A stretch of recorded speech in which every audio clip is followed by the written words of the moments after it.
Welcome to listeners for another episode. 20 Minute Clinic is back, and I'm really pleased. We've been trying for weeks, haven't we, Paul? But we've very pleased we managed to get. When you're getting these special guests, you got to put in the work. Paul and I are so very pleased to welcome Julie Clayton.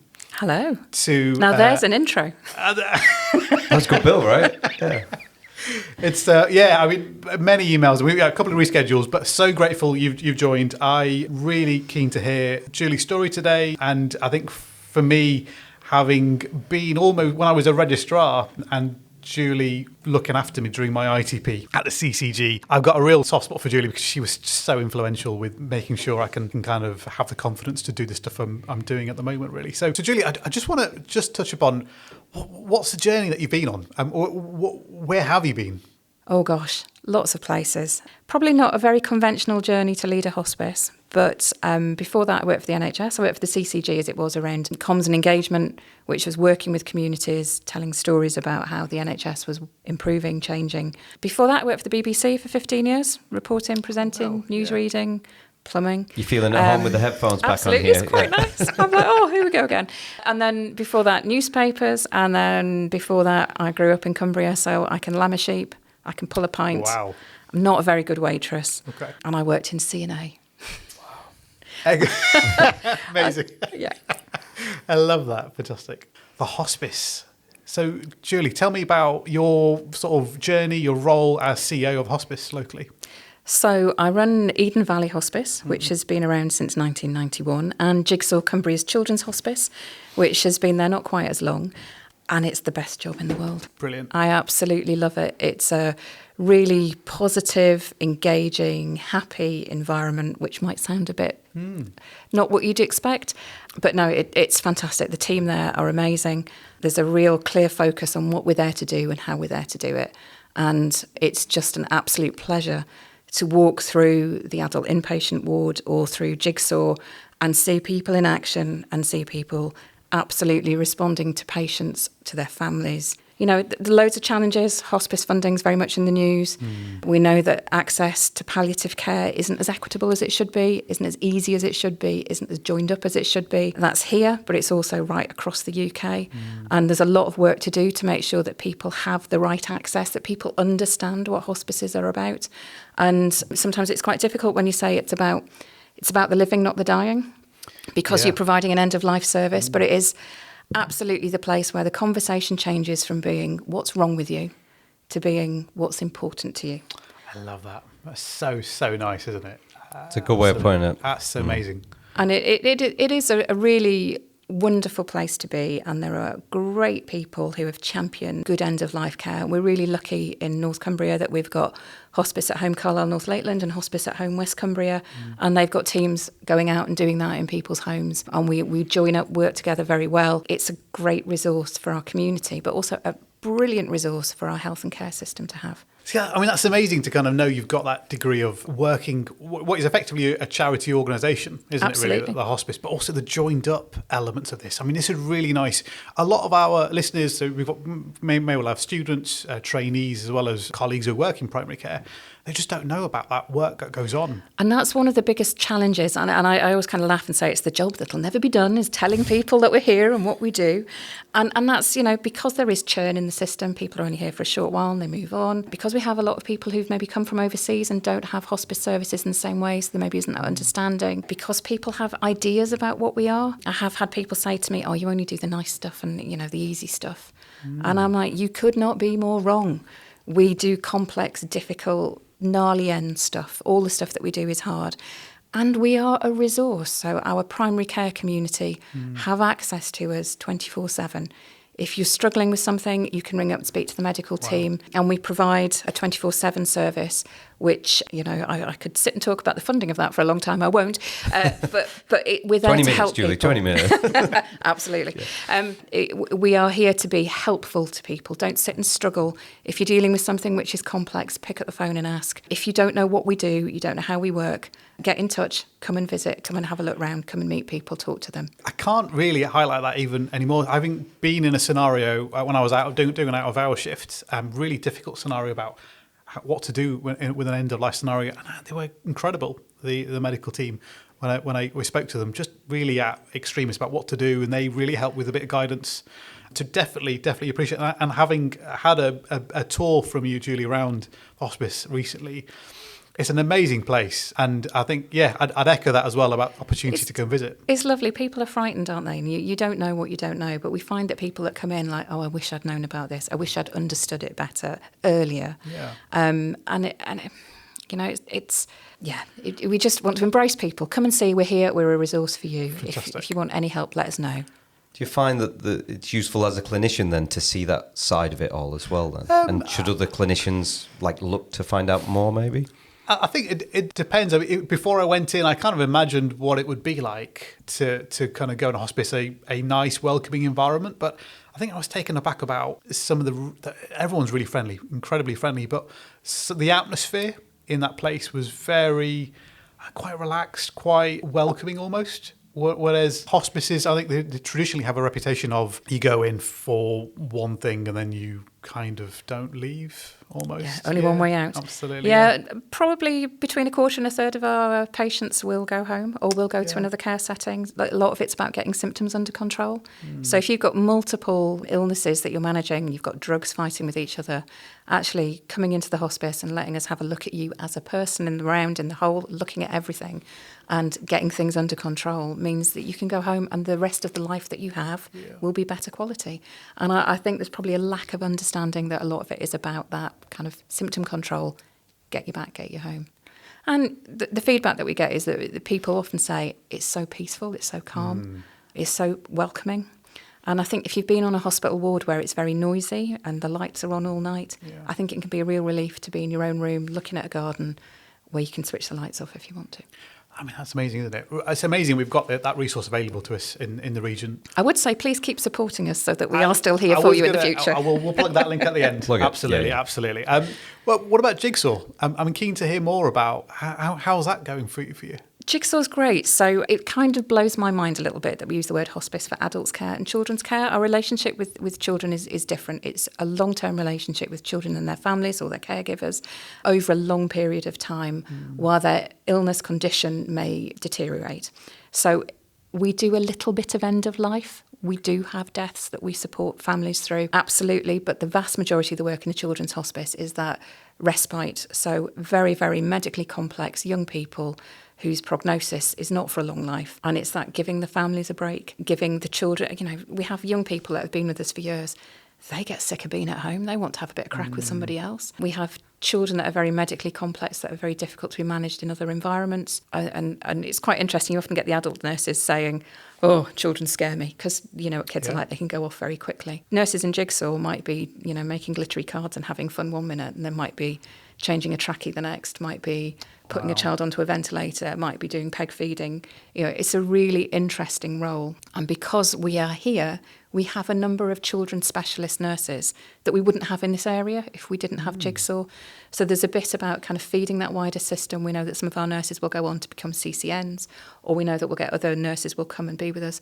And one of the big things that we do that people are really surprised at is the amount of training that we do. Okay. So we always have placements from the University of Cumbria or the Open University. We're doing children's nurses, adult nurses, counsellors, social workers, we've got GP registrars, we've got medical students from UCLan, and we're really looking forward to working with the Pears Medical School to take some of their students when they get round to that part of their training in the next couple of years. So there's loads of training going on, and if we did not have an inpatient hospice and an inpatient children's hospice, the experience would be poorer for our future workforce. Amazing, absolutely phenomenal. I mean, even some of that's new for me as well. Just knowing about how much work, even respite, is such a phenomenal resource. I mean, what would you say as a message towards primary care about how we could try and associate or work closer or better in any way?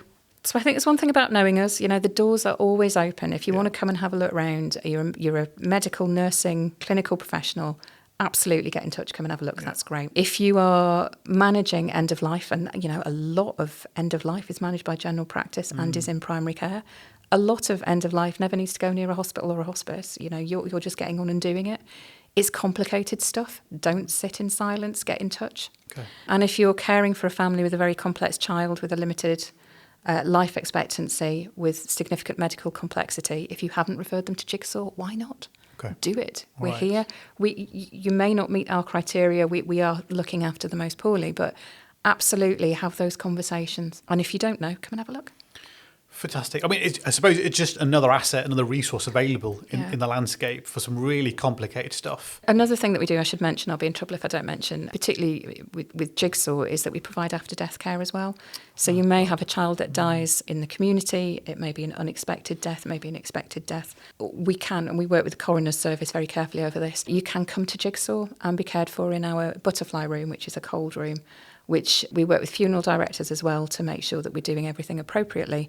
But for families, that can be a really positive experience for them in the way that they say goodbye to their child. Such a crucial part of the system, and yet, like you say, it all relies on 80% from our volunteer. community. I always say Yeah. our commissioners are our community because that's where we get most of our money. We get about 20% from the NHS government, possibly just a little bit less than that. Wow. Because you know, well as I do, Julie, that the experience left by those around that individual after their passing is what sets the tone over bereavement and recovery. Absolutely. And I think if you look at the wider, to take a bit more of a wider health, economic, social kind of approach to it, a good death has really positive ripples because you may find that that person is able to come to terms. I don't mean that you come to terms with things and you get over it. That's not what bereavement is. But you are able to recover from the difficulty, the trauma of it more quickly and more fully because you feel as if that person's had the best of what they could have. That's really helpful. But things like it helps children get back to school quicker, it helps parents, adults get back to work quicker. It just makes society work better if people are able to say, actually, it's really sad and I'm really mourning and I really miss that person, but actually the way it happened was okay. And I think that echoes very much even from my point of view. When I see patients in clinics who've had the journey via the hospice, every single feedback I've received is always glowing and is always positive that we've got. And I think we can't underestimate the asset that we have in North Cumbria via the hospice and others. But I suppose the next question really is about what we talked about now for the hospice. What's next? What do you foresee going forward? Gosh, lots really. I mean, there is a lot about the sustainability. So what my job is, I kind of laugh and say, my team do all the really important stuff that makes a difference. I just deal with the problems and the spreadsheets. You love a spreadsheet. I love a spreadsheet. Sustainability is a big issue, so that's that sustainable funding. And there's a lot of work going on with the government, with commissioners, with the wider community, which is around that kind of, if you want us to be here, you have to make sure that we're better plugged into the system and support us. One of the big things I've been doing is looking at our building, which is 1991. Looks quite nice. Yeah, falling apart. Surely in places. 91 was just a couple of years ago, Julie. Surely that's Oh, the case. I like to call it kind of Travelodge era. Yes. So we've been doing the things that we can to make the building resilient for the future. And for me, it's all about how do we better knit in with our health partners, our care partners, our wider third sector partners. You know, there are a lot of people. I'll say that again. There are a lot of people who are responsible for individuals' care and experience of being ill, coming to end of life. And not all of them are doctors. Not all of them are sitting in a hospice. And we need to make sure that we're all working together to do the best that we can for our patients and our community. So we are working much more closely with Hospice at Home. We are turning up to health meetings to make the case for what we're doing. We are working much more closely with other third sector organisations, so carers groups, Age UK, cancer support groups, where there are some. You know, we know there are some gaps in Cumbria. We are doing our best to get outside the walls of the hospice to say, look, we've got bereavement cafes. We know it's really hard when someone's died, but there are people in the same boat. Come and have a coffee and have a chat. And that might be what gets somebody through the week. Working with a carers group might be what gets somebody through the week, because your 8-minute conversation with your GP might be really important, but the rest of the week is a long, long time. Yeah. And that, Good point. for me, it's all about how do we collaborate to do better for our community. Any thoughts about how that collaboration could work? What would you love to see about partners collaborating in a way to move this agenda forward? So I think there are kind of key people within the health and care system in different organisations that are just getting on and doing it, and that's great. That's what we're here to do. I think structurally there are some things that could change. So that's about how are we better working with district nursing teams who are doing a lot of the going out overnight, with the Collect team in Carlisle, with all of those kind of organisations. We're all kind of working in isolation and being referred to each other. There's got to be a better way of doing that. You know, maybe in a few years' time, we might have a single point of access for North Cumbria where it all happens. We can dream. Absolutely. I mean, that sounds bold, but I love it. Fantastic. Yeah, it's all about, we're here for people, and we have to keep them absolutely at the centre of what we do, and how we do that better. Yeah. And you know what it's like yourself if you're sitting waiting for a plane in an airport and there's a delay, but you don't know why, and you don't know when things are going to change. You don't know when you're going to get an update. You're on the receiving end of it, and it's very frustrating. And it's a bit like that in the health system. You know, there's lots of things that people are excluded from when they're trying to manage their own health journey. And I think we've got a long way to go to make that easier for people. And, you know, be no surprise to you, Amit, because I've banged on about this for years. The NHS is under so much pressure. It is never going to solve its own problems on its own. It's got to work with its partners to make sure that we are doing all that we can as quickly as we can to get things better for people. So there's that kind of aspect. But, you know, actually, let's have people involved in designing these services, and let's make sure that we're listening to patients and their experience. Because as health and care professionals, when we have a poor experience, we're sat there going, well, I wouldn't have done that, and that's terrible. You know, listen to the people that you're serving when we're improving or changing services to make them the best they can be for the people that are Is that receiving them. co-production thing you often speak of? His buzzwords are coming out more, mate. Come on, careful now. I like to It's throw them in. such an awful word, isn't It it? is. Co-production. It's just... But what you described sounds amazing. Yeah, so. it's just working together, isn't it? It's working together with different parts of the system and the people that use the services. And that's the only way we're going to get things improved in a way that we want them to be. It's so true, because actually I think we forget. It's very easy to forget, particularly with silo working, particularly with being almost on the red line day in and day out. Actually, we've got to step back and make sure we take into account our patients' wants and needs, but hear it from them as opposed to assuming. I mean, I think we're well placed in primary care to think we know from our community, and most of the time we're pretty accurate, because we work in some of our colleagues work in some of the most deprived areas, so we know what's needed. But you're right, can't always assume, and it's something there about picking up on some of that. And it's great to know, it's great to listen to your patients and to understand the challenges that they're facing, but actually sometimes it's really good just to ask them. Very true. Just thinking beyond the next few years, what would you say the vision for the hospice the next 5 or 10 years? I'm thinking big here. Go on. What are your thoughts? Well, we know, and this is kind of, you know, if you're still listening, well done. See, people are living longer with multiple things wrong with them. Death is going to become more complex. What I really want is our hospice services, whether it's hospice at home, whether it's an inpatient unit, to be knitted into that system so it's that seamless. Actually, do you want to think about this? Now is the time for you to have this conversation. Symptom management, automatically, don't go to hospital, go to the hospice, because we can look at your drugs, because it's what we do all day, every day. It's that, you know, it's that step from, you know, GPs amaze me because they know so much about so much. You know, that level of knowledge, a little bit about everything, is amazing. But sometimes you do need somebody that's like, I've spent all day working out and titrating drug doses and, you know, understanding the interplay between different things that you will see in a lot of patients at end of life who may have dementia, who may have cancer, who may have diabetes, who may have a respiratory illness at the same time and are taking drugs for, you know, of course there are going to be complications. So the dream is just for it all to work together in the way that it should. I share that, because that sounds amazing. Absolutely amazing. We can dream. We can definitely, definitely dream. We're going into a musical song here, I think. But. we can go, but I just, it truly sounds a phenomenal vision to kind of have. The very final question, which we ask a lot, don't we? He likes asking this question. Well, I mean, it's his big final question. It's the Christmas special. We'll kind of he compile wants this montage Christmas special of the big question. This is not my idea. It was yours, was it? Was it mine? I think it was yours. Okay, right. So look, quick question then. What's one thing? What's the one thing you think you'd love to see change or happen within the NHS to improve the care we can offer our patients? So I've got about 3 or 4 things. Let me bring it down to one thing. Go on. Well, okay. I think it's just that, not even openness. It's just that absolute commitment to, at the very beginning of every conversation, say who else needs to be in the room for this conversation,